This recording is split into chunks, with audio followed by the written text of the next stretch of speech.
ये वीडियो बच्चों के लिए नहीं है। अस्सलाम वालेकुम रहमतुल्लाह। मेरा नाम है नुसरत रहमान और आप देख रहे हैं नूरी मुबीन यूट्यूब चैनल। आज इंग्लिश लैंग्वेज लिसनिंग प्रैक्टिस का पार्ट नंबर 68 है। मूवी का क्लिप है हमारे पास जो कि इंतहाई एडवांस किस्म की वर्डिंग है, ज़्यादातर इनफॉर्मल स्पीकिंग है। डेली रूटीन की जो इंग्लिश है वो आज हम आपको इस वीडियो में सिखाएंगे। तो आपने वीडियो को मुकम्मल देखना है, वोकेबलरी को समझना है, साथ साथ बोलने की कोशिश करनी है जिस तरीके से ये बोलते हैं। और साथ में हम इसका जो है वो सबटाइटल भी साथ में चला रहे हैं ताकि आपके लिए आसानी हो इसको समझने के बोल क्या रहे हैं। तो चलिए बिला ताख़ीर हम वीडियो की तरफ चलते हैं। Mitzi says you're good with voices. Mitzi says you are good with voices. मिर्ची कहती है कि आप जो हैं वो आवाज़ों में बड़े अच्छे हैं, बड़े माहिर हैं। सही, आवाज़ें मुख्तलिफ़ किस्म की आवाज़ें निकाल लेते हैं। ये एक शख्स है जो सामने जो बाबा बैठा हुआ है, ये इंटरव्यू के लिए गया हुआ है किसी टीवी चैनल के पास और अपने उस वहाँ पे कुछ जॉब की तलाश में वहाँ पे गया हुआ है। तो किसी के हवाले से गया है, उस जिसके हवाले से गया उसका नाम मिर्जी है। और मिर्जी जो है वो ज़ाहिर उसको कोई ताल्लुकात होंगे इनके साथ, या कोई ज़ाहिर है कि कोई ओहदा होगा। उसने इसको फ़ोन किया होगा कि भाई ये बंदा मेरा आ रहा है, इसको रख देना। Mirji says you are good with the voices. With the, ये विद द जो है ये क्या चीज़ है? विद अ वॉइसेस, जैसे हम कहते हैं विद आ जो है बीच में ये फिलर है। असल चीज़ असल वर्ड जो है वो है विद। अब इसको विद को बिल्कुल इसने जो है साफ़ करके बोला है, विद नहीं बोला जैसे हम विद बोलते हैं, इसने बोला विद Voices. सही है। दबान को दांतों से थोड़ा सा बाहर निकाल के दाल की साउंड दी इसने। तो टीएच को अक्सर ये दाल की साउंड देते हैं। With voices. With voices. With के बाद जो आ है ना, इस पर नहीं जाइएगा, ये कोई वर्ड नहीं है, ये फिलर है।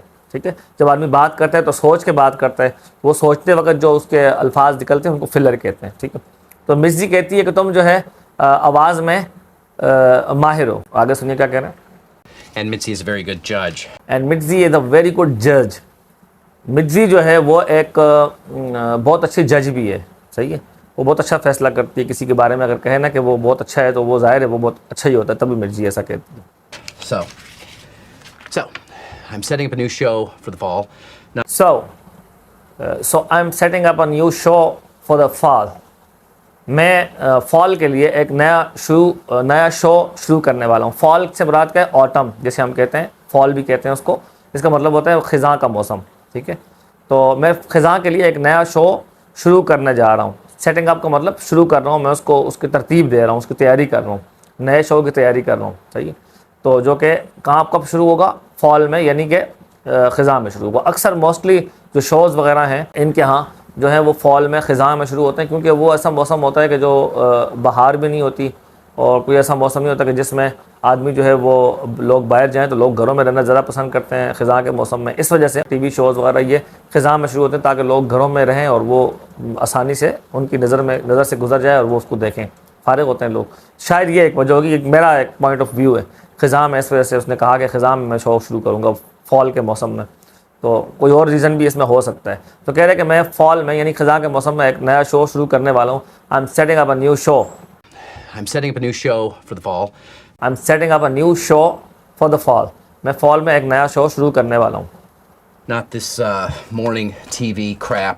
Not this morning TV crap, ना कि इस तरह के जो सुबह के बेकार किस्म के टीवी के शो होते हैं। तो ये क्रैप कहते हैं किसी ऐसी चीज़ को कि जो बेकार हो, किसी चीज़ बिल्कुल इनफॉर्मल वे में इसको कहते हैं, बिल्कुल किसी को कोई वैल्यू ना हो, बेकार हो, सही है, नॉनसेंस हो, फजूल हो, उसको क्रैप कहते हैं। सही, एक होता है स्क्रैप। स्क्रैप और क्रैप में बड़ा डिफरेंस है, याद रखिएगा।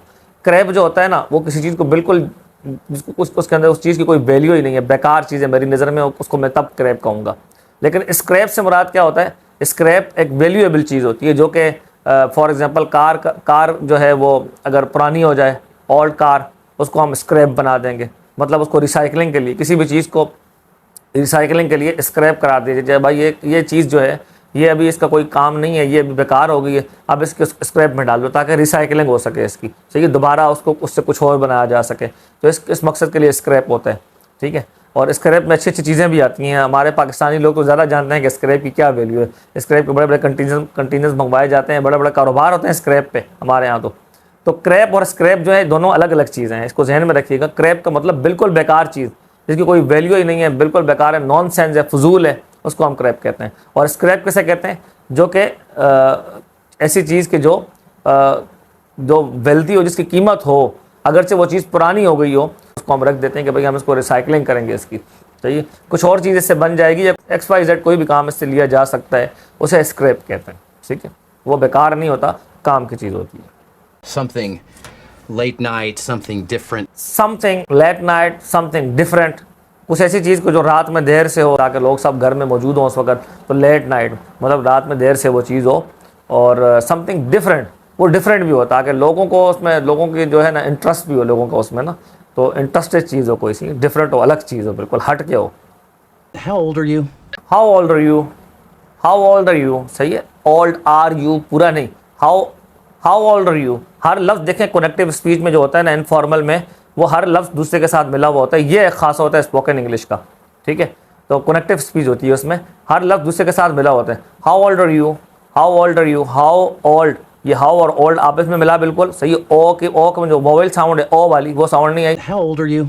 और आर के जो ए की वोवेल साउंड है वो भी नहीं आई। How older, how older you, how older you, तुम्हारी उम्र कितनी है, सही उम्र पूछने के लिए कहा है। वैसे तो ये आम लफ्ज़ है, कोई इतना मुश्किल नहीं है, लेकिन इसकी जो प्रोनाउंसिएशन है उसकी बात मैं कर रहा हूँ यहाँ पे, कि स्पोकन इंग्लिश में उसकी प्रोनाउंसिएशन वर्ड्स की जो है वो कैसे की जाती है। हाउ ओल्डर यू, तुम्हारी उम्र कितनी है।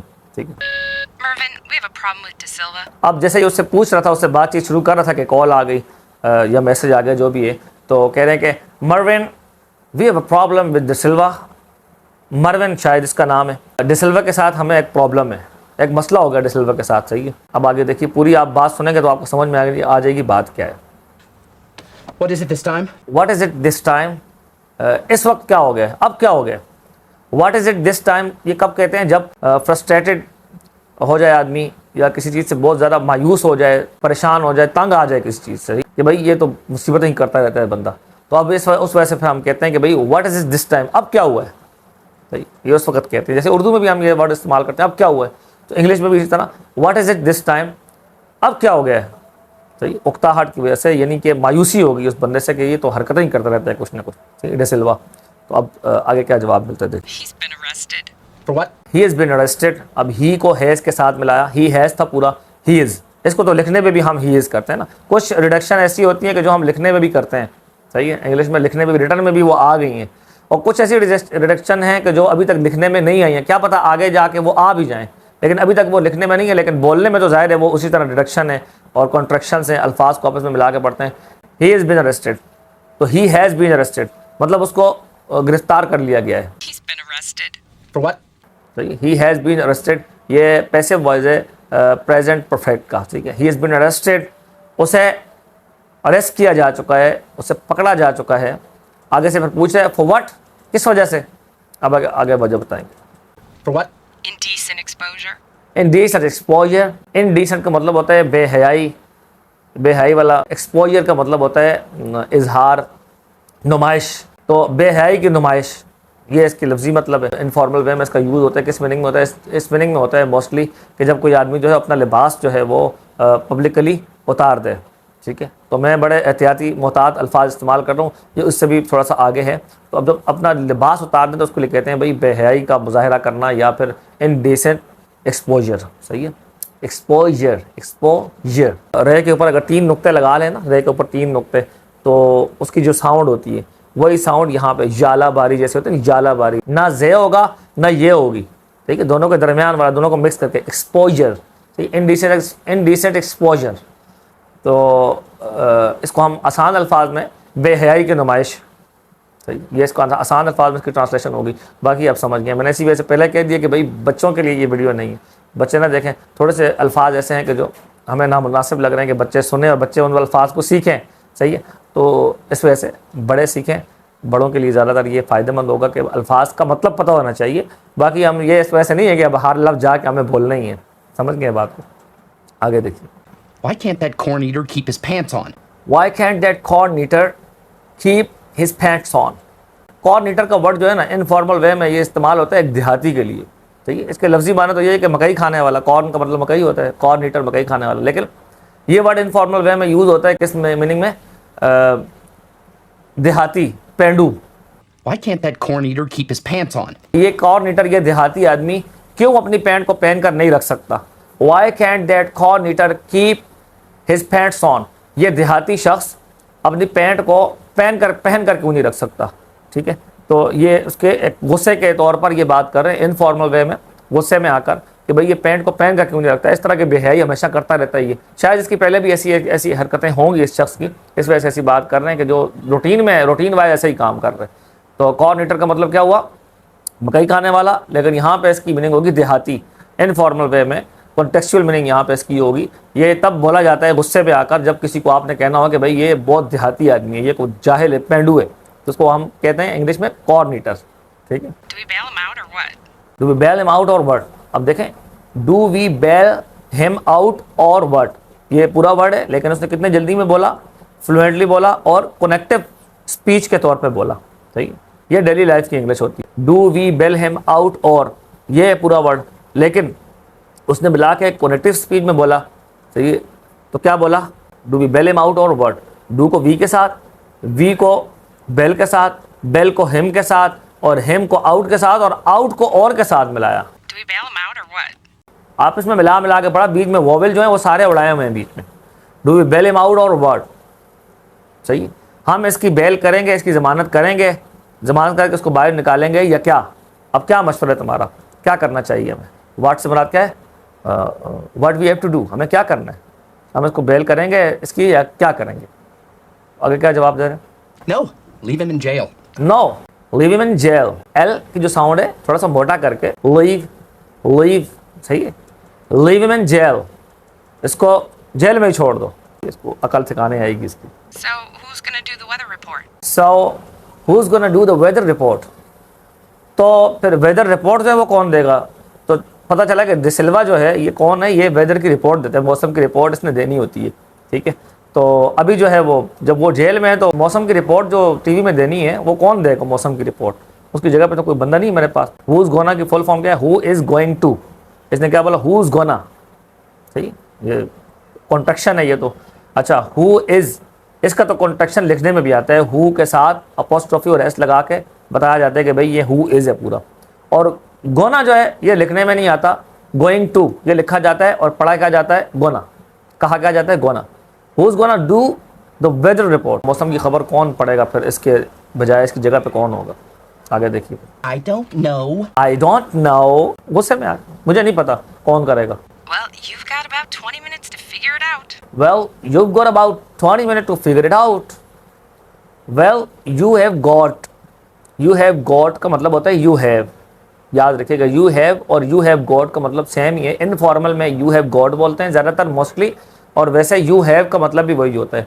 you have about या you have got about, तो you have को इसने कॉन्ट्रैक्शन करके बोला, और लिखने में भी you have कॉन्ट्रैक्शन करके आता है, you के साथ अपॉस्ट्रोफी और v लगता है you पढ़ते हैं इसको, लेकिन होता फुल फॉर्म क्या है? you have होता है। you've got about 20 minutes to figure it out। You've got about 20 minutes to figure it out. सही, तुम्हारे पास तकरीबन 20 मिनट हैं इस बात को तलाश करने के लिए। फिगर इट आउट का मतलब कोई बंदा ढूंढ लो, कोई अंदाज़ा लगा लो, सोच लो। सही है, ये मीनिंग होगी यहाँ पे कॉन्टेक्चुअल मीनिंग इसकी ये होगी कि तुम ढूंढ लो, अंदाज़ा लगा लो। सही है, या कोई बंदा तलाश कर लो इसकी जगह पर, जो इसकी जगह पे वेदर की रिपोर्ट करेगा, या फिर इसको बेल करवानी है। तो ये तुम्हारे पास 20 मिनट है टोटल, क्योंकि 20 मिनट बाद प्रोग्राम वेदर का स्टार्ट होने वाला है। ओके, गुस्से में आया हुआ, परेशान भी है, क्या करूँ अभी? Get me Peterson on the line. Get me Peterson on the line. Peterson को लाइन पे लाओ मेरे साथ। सही है, get me Peterson on the line. Peterson को मेरे साथ लाइन पे लाओ, मतलब मेरे साथ बात कराओ उसकी, ये मतलब होगा यहाँ। That De Silva has been nothing but trouble. that De Silva has been nothing but trouble। De Silva जो है, पहले डेट बोला फिर दोबारा डेट बोला। ठीक है, ये स्पोकन इंग्लिश में ऐसा होता है। सही है, तो एक डेट को हम बोलेंगे ये फिलर है। सही है, that De Silva has been nothing but trouble। That De Silva has been nothing but trouble. De Silva जो है ये मुसीबत के अलावा कुछ भी नहीं है। सही है, ये हमेशा कोई ना कोई मुसीबत ही लेके आता रहता है। Has been nothing but trouble। Trouble यानी मुसीबत। तो आज तक के लिए हमारा इतना ही है। वीडियो काफ़ी लंबी हो जाएगी। इंशाल्लाह इसका बकिया हिस्सा जो है वो अगली वीडियो में इंशाल्लाह आएगा। आप देखते रहिए नूर मुबीन। मिलते हैं नेक्स्ट वीडियो में, तब तक के लिए अल्लाह हाफ़िज़।